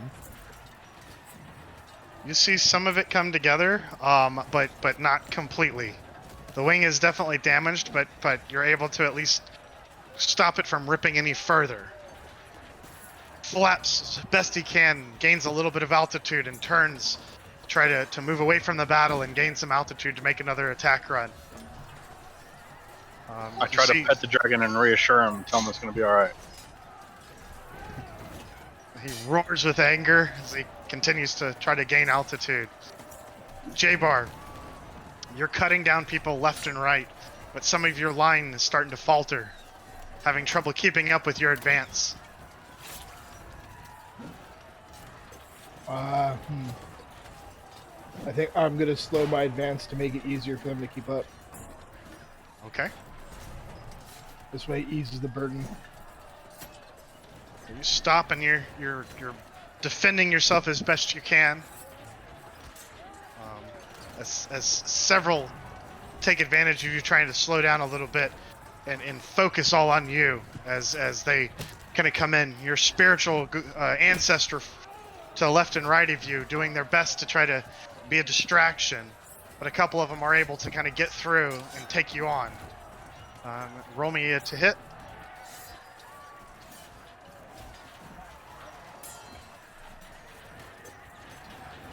You strike true with this great sword, carving one in half.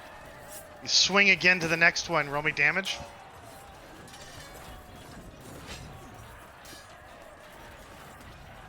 And you remove one of its attacking arms. But it's still coming at you.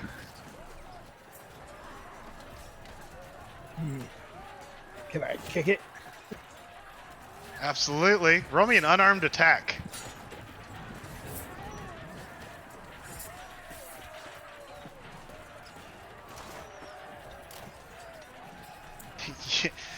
it being a little off balance and trying to come at you with only one arm and stuff, you kind of step back and let it kind of come to you, and then you just like kick it with your plated foot, and it just like breaks as it just kind of folds around your foot and falls to the ground. You just stomp on it a few times till it no longer is offering resistance.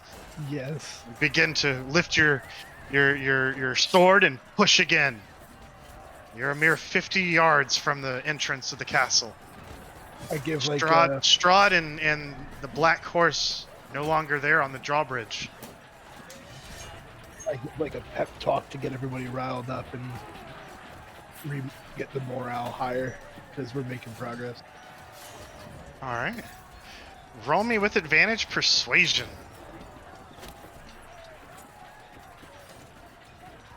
Or intimidation, whichever one you would like.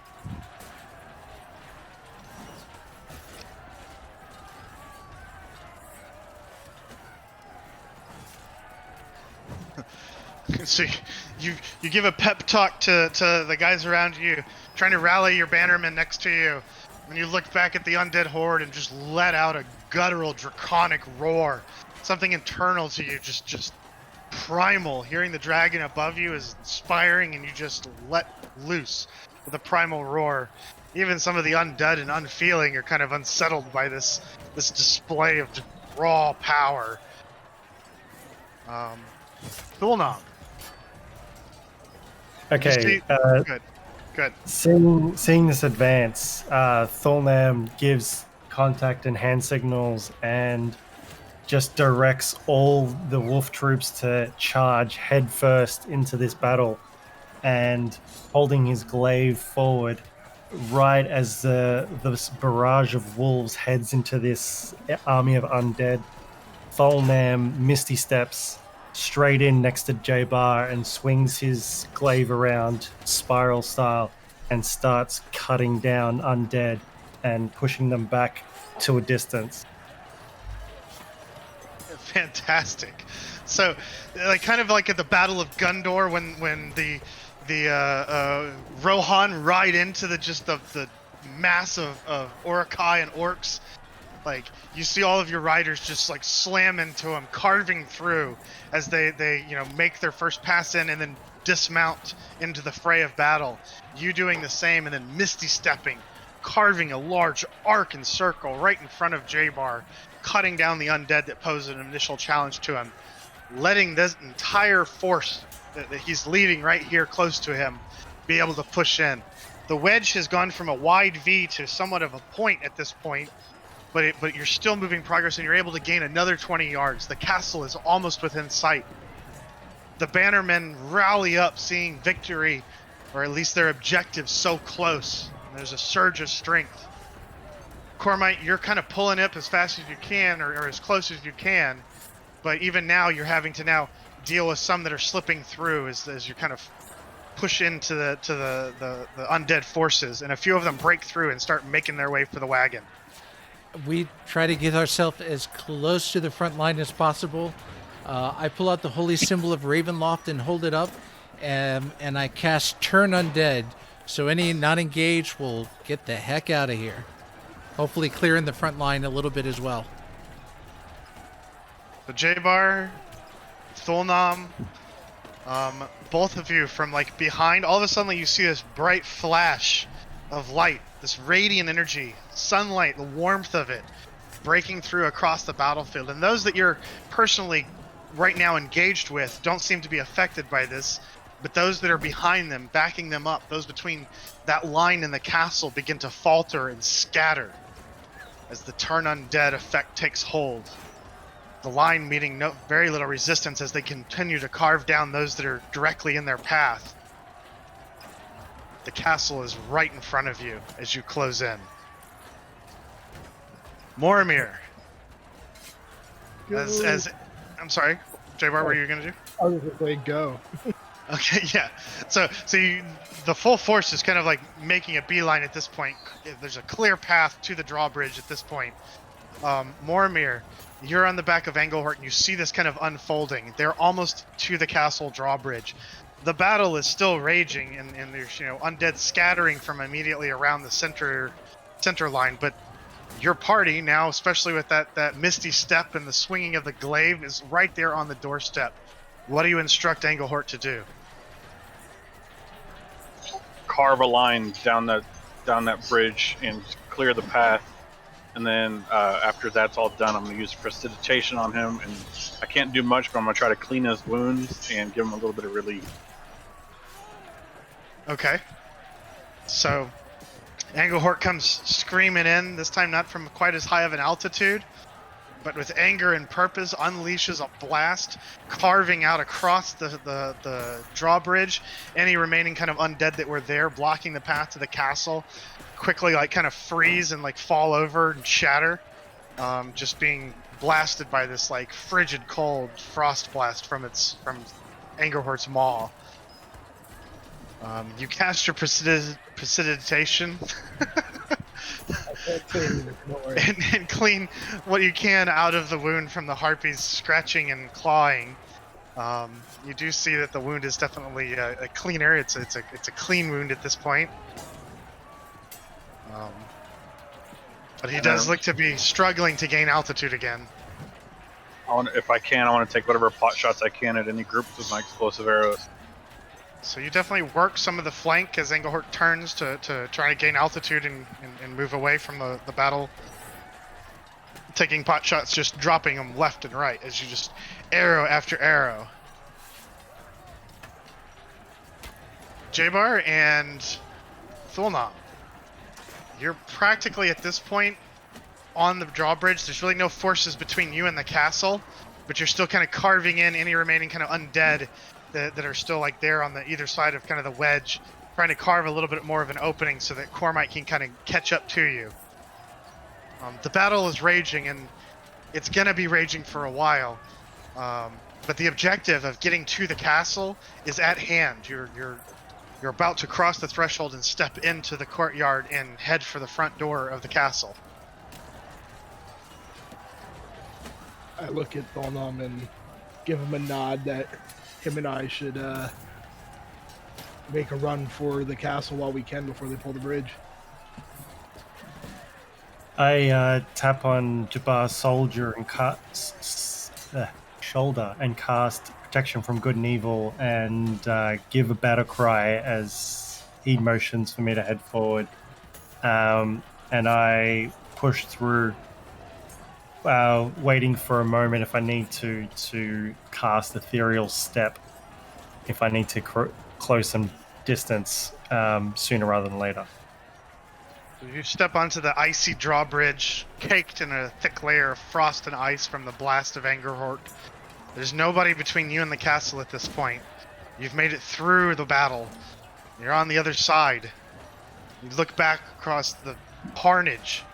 You see, littered amongst all of the hordes of undead that have fallen, patches here and there of gleaming silver armor. Your force is quite diminished, but they're fighting onward. The hope for overall victory doesn't look good, but they got you to the castle. Kormite, what are you doing? As the wagon is getting me closer, I do a final cure wounds around me, try to give them as much oomph as possible. And with me and my spiritual guardians, I make a dash for the rest of the group. And as I'm dashing, I've got my short sword out and I'm stabbing the undead that are already dead. It's like, you're dead, you're dead, you're dead. And I'm just stabby as I'm running in. You're doing a good job of stabbing him as you move forward. Your spiritual guardians lending aid to those that are still kind of engaged in your perimeter as you make your way towards the castle. For the most part, unimposed, because your spiritual guardians just kind of cut things down. You actually are able to free some of the soldiers that were fighting with your spiritual guardians that just kind of drop the undead that they're engaged with.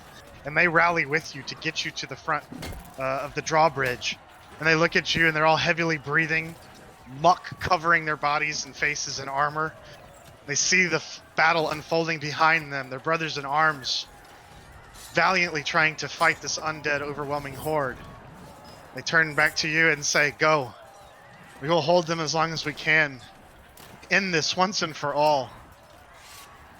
and they rejoin the battle. Morumir. Angerhort pulls around one more time, begins to close in on the thickest grouping of undead. What are your orders? Kill as much as you can. Blow the biggest ice fireball, whatever the fuck you can, and then I just unleash as many explosive arrows as I can into the groups. Okay, so you rain down death, and he just releases another flaming radiant energy that just engulfs a large group of them. Still, the numbers are definitely not in the group's favor. You're releasing like a howitzer just like into the group. Even the arrows that don't find a target, when they hit the ground, they detonate, and you just see little as just like chunks of undead go flying, and they're quickly filled that void with more undead. You see your party on the gates heading for the door of the castle. I instruct him to take me as low down as he can, and I'm gonna dismount and tell him to either keep fighting if he can, or go hide and rest and heal. He roars in acknowledgement, does one more pass, blasts some undead that are heading towards the drawbridge, engulfing them in ice as they expire from this icy holy damage. He sweeps in and kind of flares his wings and kind of slows himself down, giving you the opportunity to dismount. Give me an acrobatics check.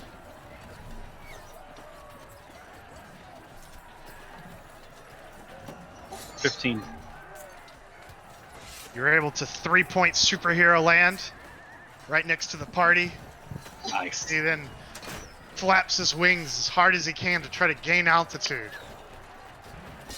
Look at Thulnam and go, he did a superhero landing. He did a superhero landing. So the party moves towards the castle doors. Coming to... Let's see what it says. The ornate outer doors of the castle hang open, flanked by fluttering torches and iron scones. 20 feet inside the castle is a second set of doors.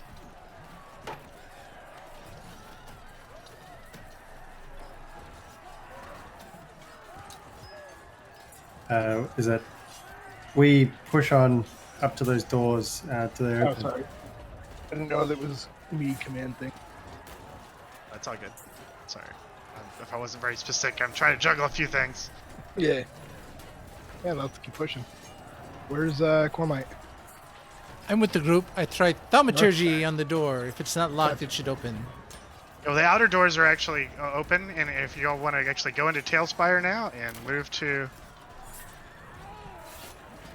As the sound of battle falls away behind you.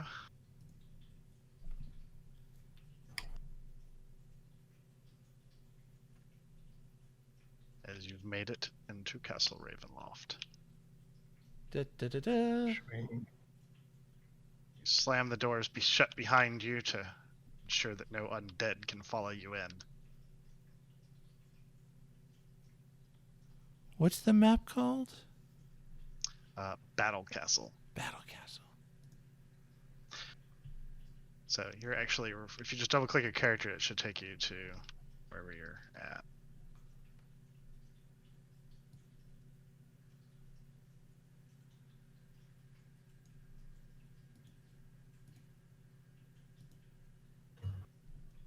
See your characters.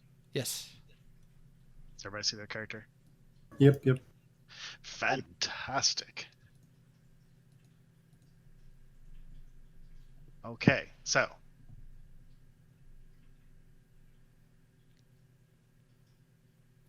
yeah, the doors in front of you are shut.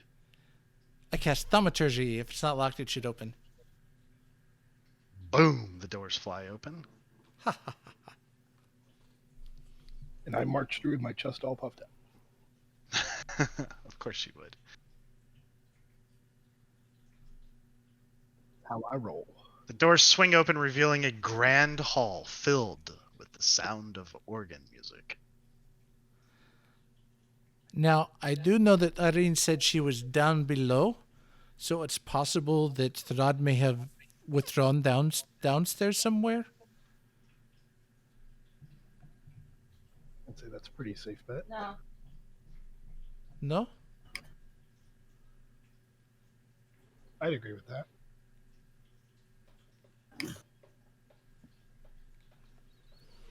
Do we want to go for Irene first, or do we want to try to fuck up Strahd? I don't know if Depends on they're how quick together, they wanna but end this.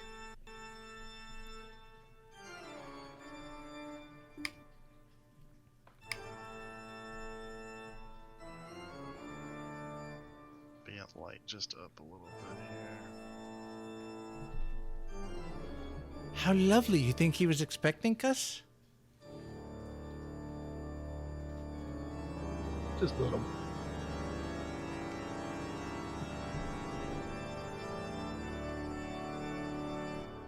So cobwebs stretch between the columns that support the vaulted ceiling of a great dusty hall, dimly lit by sputtering torches and iron scones. The torches cast odd shadows from across the faces of 8 stone gargoyles squatting motionless on the rim of the domed ceiling. Cracked and faded ceiling frescoes are covered by decay. In front of you, double doors of bronze stands closed to the east. To the north, a wide staircase climbs into the darkness. A lit hallway to the south contains another set of bronze doors, through which you hear sad and majestic organ tones. And the directions are wrong, but it's because I didn't read that passage when I set up the board. It's You know what? fine. I'm gonna make that a feature request. Oh wait, no, I can set north. Hold on.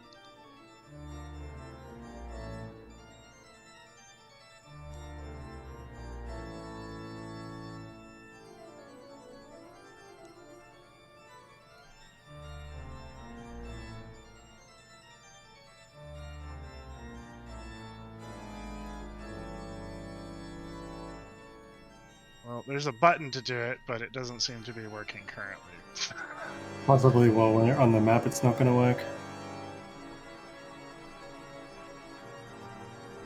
Hold on. Okay, what did I say the stairways was to the north? Oh, you Just did it. changed for me. Yeah, okay. Now we're sweet. facing east. Yeah, look at that. Fucking features. Alright, so, which direction would the party like to go? Well, Commander, which direction should we go? Depends on how quickly we want to end this. Do we want to go raid the Strahd, or do we want to save the girl? We don't even know where Strahd is. We should head towards the ominous music, yeah? So that's I forwarded, agree. yes? Head towards the organ. I think we need to deal with Strahd, because if he wants Irene to be his wife, it's doubtful he's going to hurt her currently. Well, I think she's going to be with him anyway, yeah? Yeah, most likely. We still don't know where they are, but music may be straight ahead. So let's There go. are, Seraphic goes up and opens the bronze doors. Okay. Move your guy. I'm having issues with the camera. I'm not being able to see through the... Oh, okay. So also, if you can get down to either your character or the tile that your character is like sitting on, and if you just double right click it, it'll help focus the camera on that spot. I found Sweet. that to be useful. Cool. Yeah, I'm at the doors. All right, cool.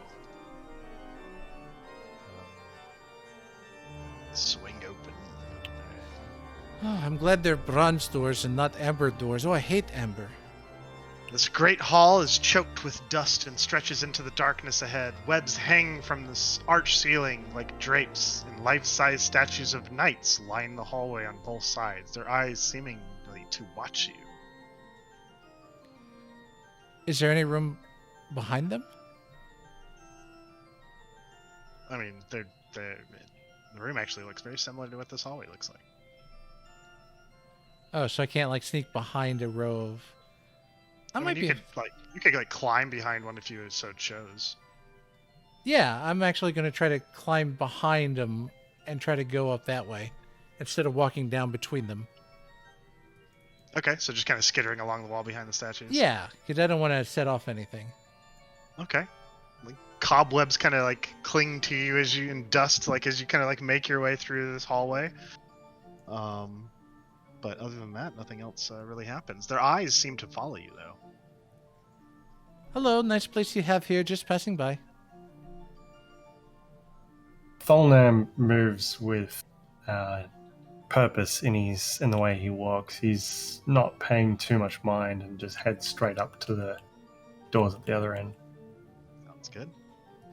So double doors stand at the end of the hallway. Above the doors leading to the next area hangs a symbol of beaten bronze that looks like a rising or setting sun. Can I attempt a religion check to see if I can understand it? Sure. History. Natural 19. So you recognize this symbol as being basically, it predates Strahd. It's probably some type of religion that was, before his time, before he rose to power. Maybe a religion that him and his family followed, or that you've seen this symbology elsewhere throughout Barovia.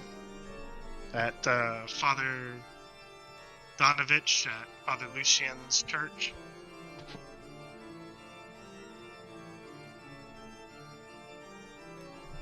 Cool. I open the doors in front of me.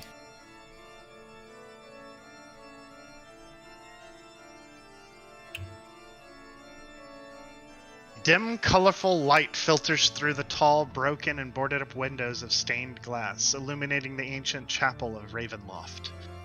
A few bats flutter about near the top of the 90-foot-high domed ceiling. A balcony runs the length of the west wall, 50 feet above the floor. In the center of the balcony, two dark shapes are slumped in tall chairs. Benches coated with centuries of dust lie about the floor in a jumbled disarray. Beyond the debris, lit by a piercing shaft of light, an altar stands above a stone platform. The sides of the altar are carved with bas reliefs of a huge angelic figure entwined with grapevines. The light from above falls directly on a silver statue. A cloaked figure is draped over the altar, and a black mace lies on the floor near its feet. I don't think either Strahd or Irene are in here. Thulnam, looking to these tall, high ceilings, just yell with as loud as he can, just yells for Strahd! Your voice echoing through the castle, down the hallways, up through past the balcony. And in return, you hear a cackle of laughter. And this is where we'll end this session.